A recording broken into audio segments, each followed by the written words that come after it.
What's up everyone, this is TubeElephant. Welcome to Let's Talk Guild Wars 2. So let's do this. What's up guys? Hey, What's up? Hey.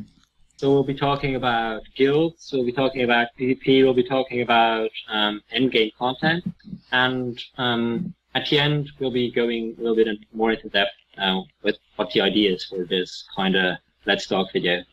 Let's start by saying which classes we are going to play, which professions. I'm going to play an Elementalist, of course, and it's either going to be Asura or Sylvari. I'm probably going to play two characters right off the start. Going to play a Sylvari Ranger and a Azura Necromancer. I'm gonna play a Char Guardian. I'm going to be playing a human warrior, because that's how awesome I am. I'm probably going to be playing an Asura Guardian, I think.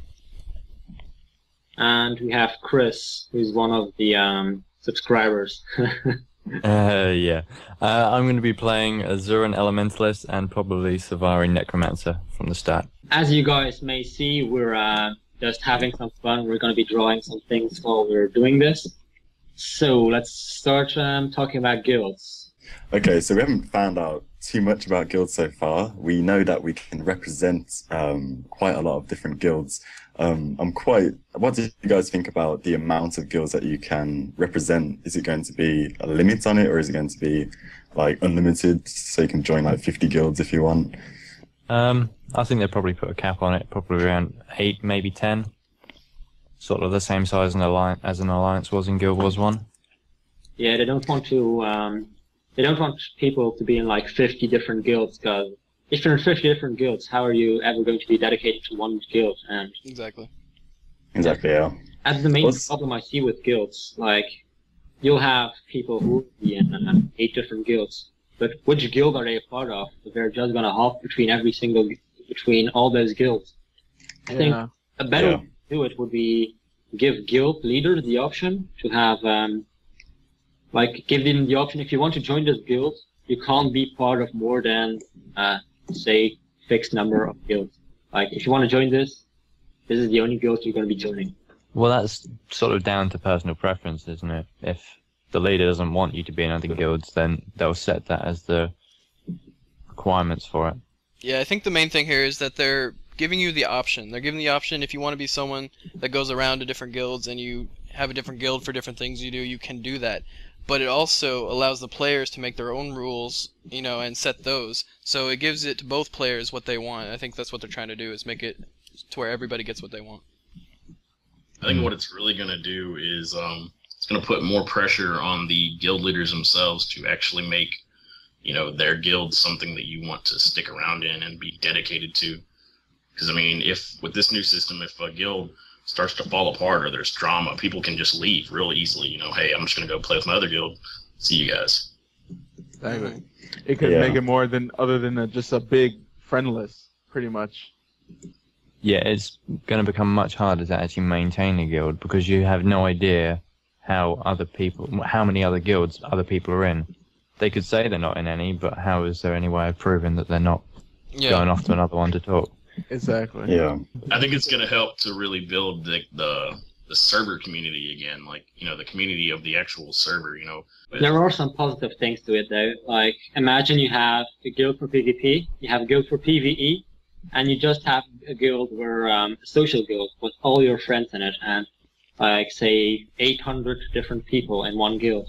So where you just join it and you talk. And then you have guilds dedicated to PvE, like the hardcore raiding guilds in other games, and PvP guilds. So that's something that I really like about the system. Yeah, I think in the end they're trying to just build that sense of community. If you have a friend in another guild and you want to play with them and you want to do the things that their guild is doing, in Guild Wars 1 it kind of made it hard to do that because, you might have to pass a certain requirement to be able to get into the guild or something like that, So it'll allow you to play with your friends, be in their guild without it being this big thing where you have to make it a lot of trouble just to play with them. Yeah. Another problem we might see is stuff like trading guilds, and so we've seen things like this in other MMOs where they sort of form guilds to sort of fight against the economy, so they make certain items go up because you can sort of bug the auction house like that if everyone buys, say, a certain item at a really high price and there's some sort of way of getting your money back from it, then so they could sort of abuse this guild system. But yeah, and like griefing guilds and just trolling guilds, and so if you can join all sorts of guilds, and these are going to be more, I don't know, like more popular. Yeah. I think it'll also help with like the pugs and stuff. It'll be a lot easier to find someone to fill a slot for something if, say, you know, with traditional MMOs, you know, you go in and you've got a spam chat for 20, 30 minutes trying to find somebody, but it's more likely that, you know, someone in your guild is going to know somebody from one of their other guilds that could play and fill that role really quickly. But also, with the no dedicated healer thing, it's much easier to be able to form a group to be able to go and play. You're not required to have certain classes in your group. You can actually just go with your friends. Mm-hmm. So, I think that would make a big difference as well. Yeah, I mean... True, but there's always going to be a situation where some class is probably more preferred for, say, this dungeon than another because of some mechanic. Yeah. I don't know about that. They said they playtested every dungeon with 5 elementalists, 5 warriors, 5 thieves. So it's not really you play this class, so you have to fulfill this role. It's more like I want to play a ranger, so I'm gonna play a ranger, and it won't limit my gameplay in any way. Well, this is a slightly off topic, but if you think about a game like League of Legends, you can play a character, but depending on how you play that character, you're going to do better or you're going to do worse. You know, somebody could play the same character and be terrible. So it's going to be a lot on you as the player with your class. It's going to be more skill-based. Yeah, skill-based, there you go. That's an easier way of saying it. But I still think that as a community, the players are going to prefer, you know, something that makes the dungeon encounter easier. So if, say, a necromancer makes this such and such dungeon better, whereas in another dungeon, you know,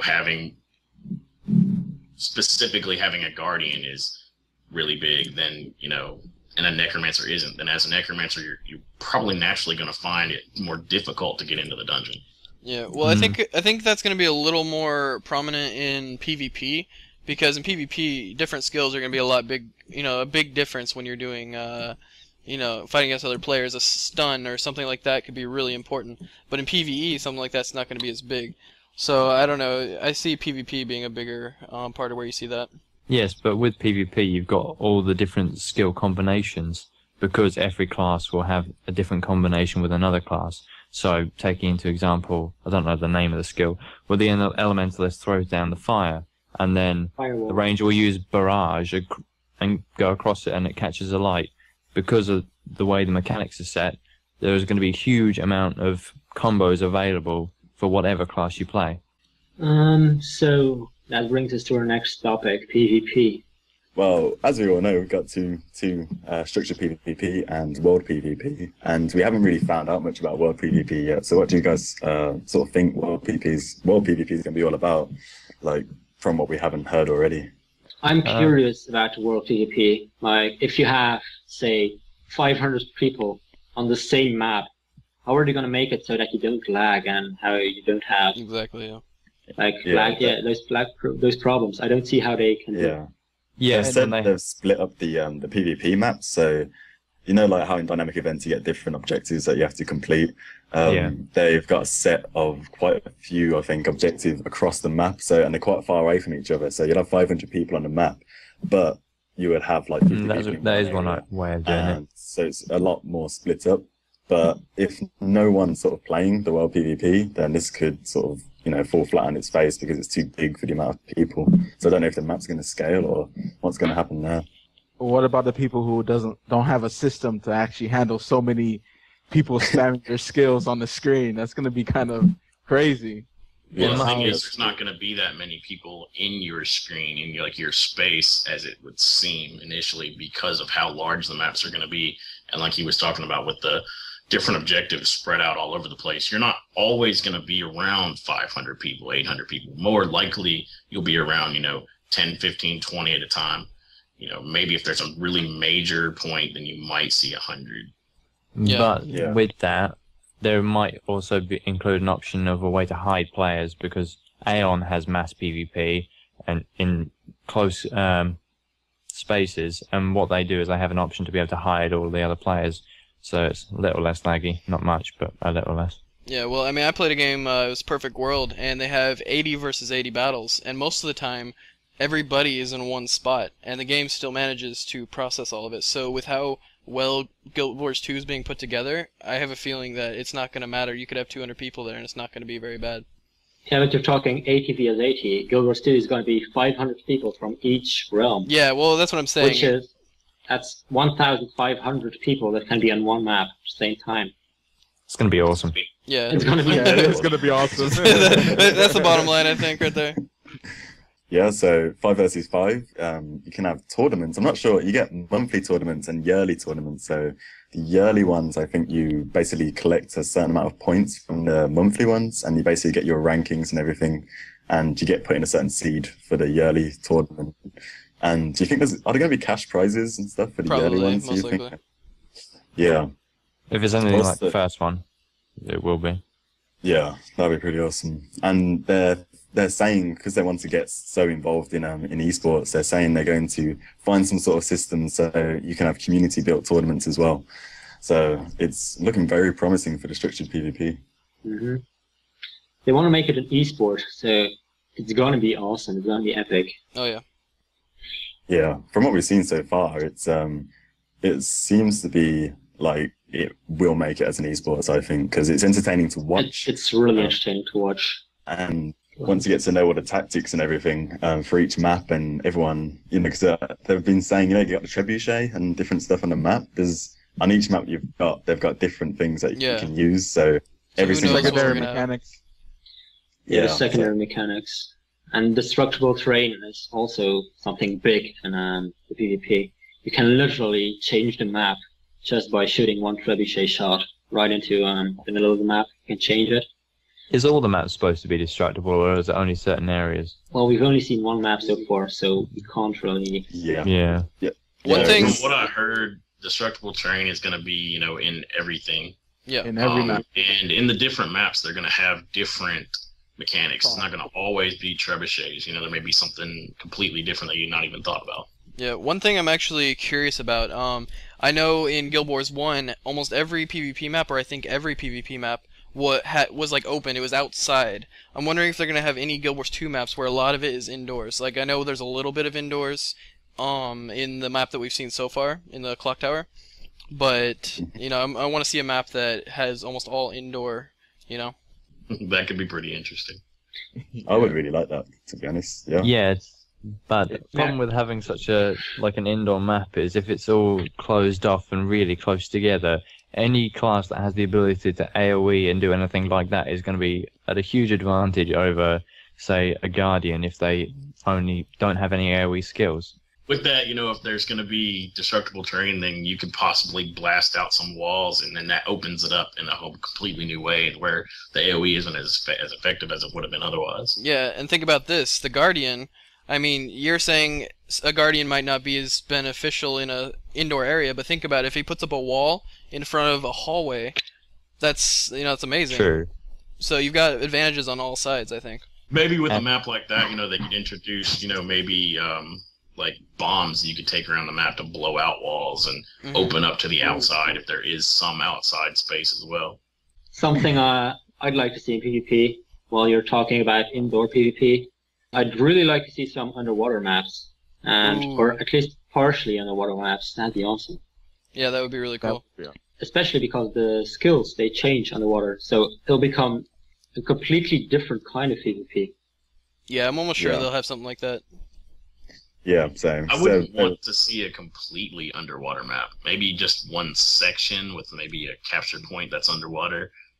Because, I don't know, I'm not a huge fan of the underwater combat so far. Yeah, but I mean, I reckon they will, because if they're saying that 1/3 of the whole PvE map is going to be underwater, then I think that if they're going to do a PvP map, it will be all underwater.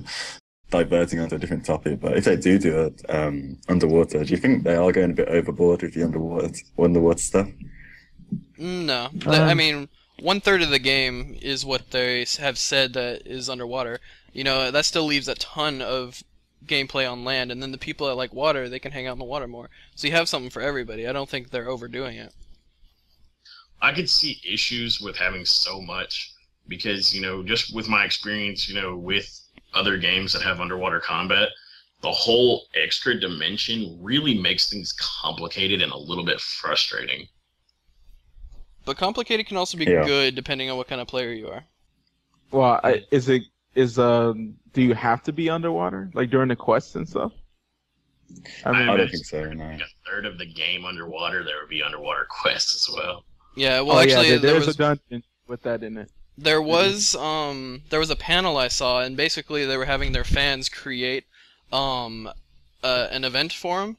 And there's basically like this whole massive event chain that like goes underwater, and there's like a giant shark, and I don't know, all kinds of stuff. But yeah, there's definitely quests underwater. Okay, so that's about all on PvP, I think. But next topic we're going on to is the endgame. And what do you guys think we will see from the level 80 endgame, and what dynamic events will occur, and will it be the sort of everyone's going to have to band together to, you know, trigger the dynamic event, or will there sort of be just dungeons that you can occupy yourself with, and how is it all going to work, do you guys think? From what I've heard, that from Guild Wars, it's not really about armor. So mostly in end games and MMOs that you spend the whole, once you reach max level, you spend the end game trying to get the best armor, the best weapons for PvP, or just to spawn, just to go into dungeons and actually, you know, get more loot.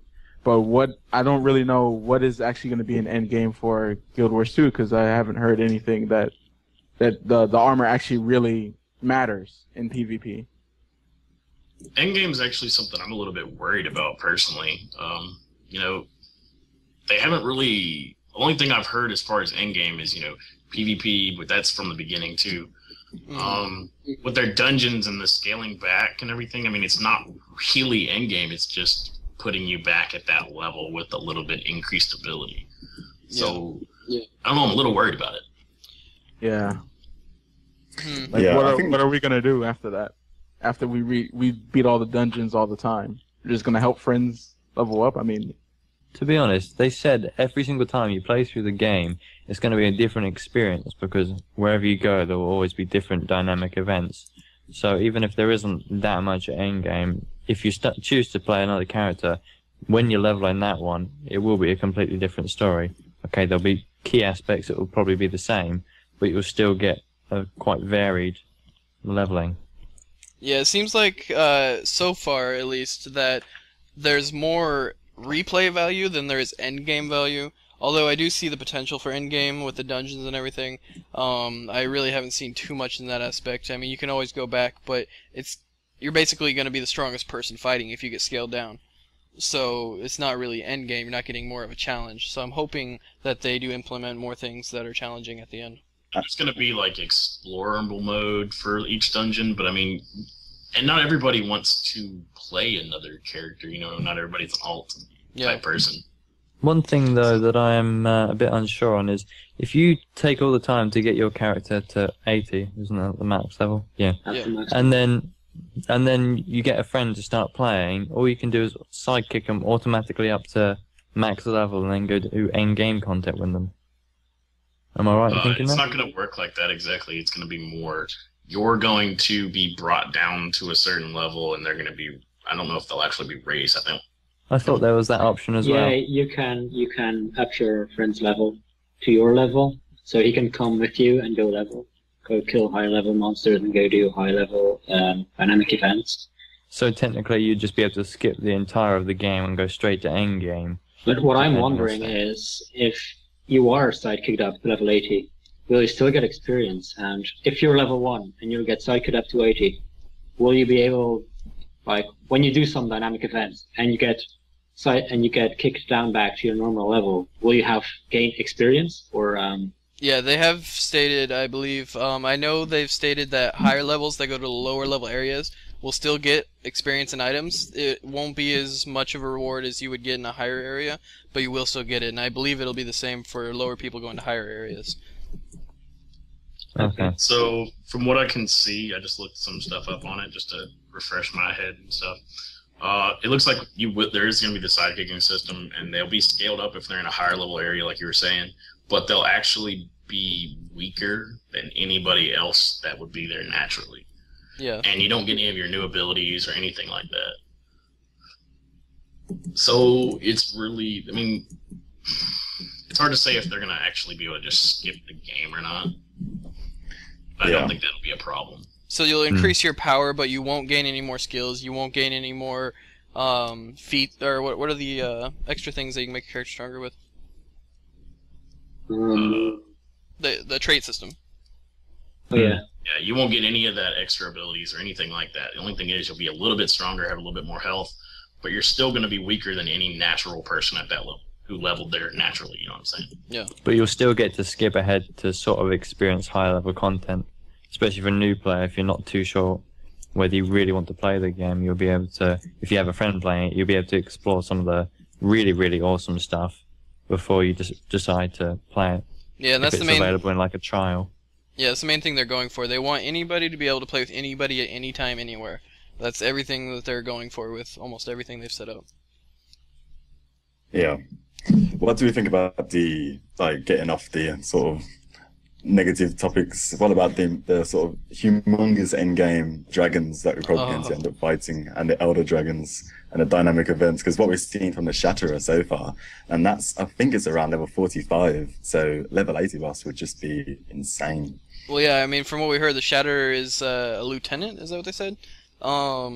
And that's one of the medium-sized or smaller-sized, you know, like, dragons, so just imagine. Yeah, I'm guessing they've said it's like a mouse to an elephant, so... Yeah, I'm guessing endgame bosses won't be soloable, no matter how many... Yeah. Especially not Anasora. Anasora won't be able to take on one of these bosses. Oh, why not?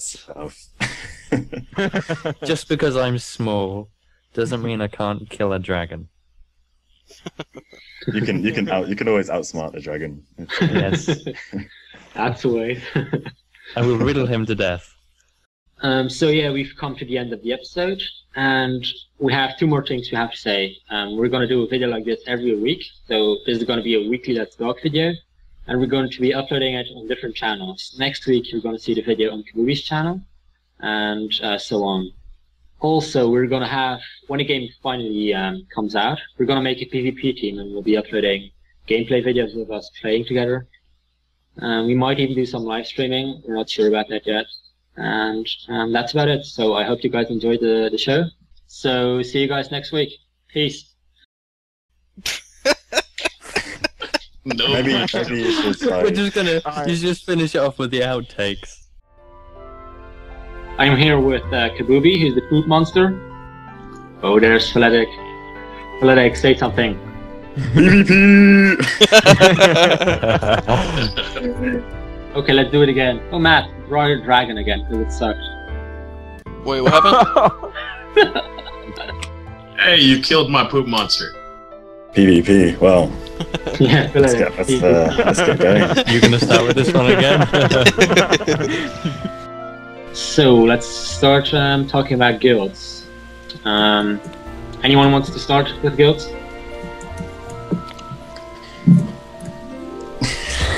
Oh, dear. Don't worry, all this will be edited, so just... Let's hope it's one of the new playable races. No, it's just, he's playing Norn, and that you can turn into an elephant, that's all. Oh my goodness. And Yeah. another Maybe thing, with a map like that. I mean, damn it. For example, everyone's gonna hate me for it, but for WoW, you know, with Cataclysm, they introduced it completely underwater. yeah, stop the chaos, because I can't focus. Somebody stop! Kaboobie, I'm gonna smack you.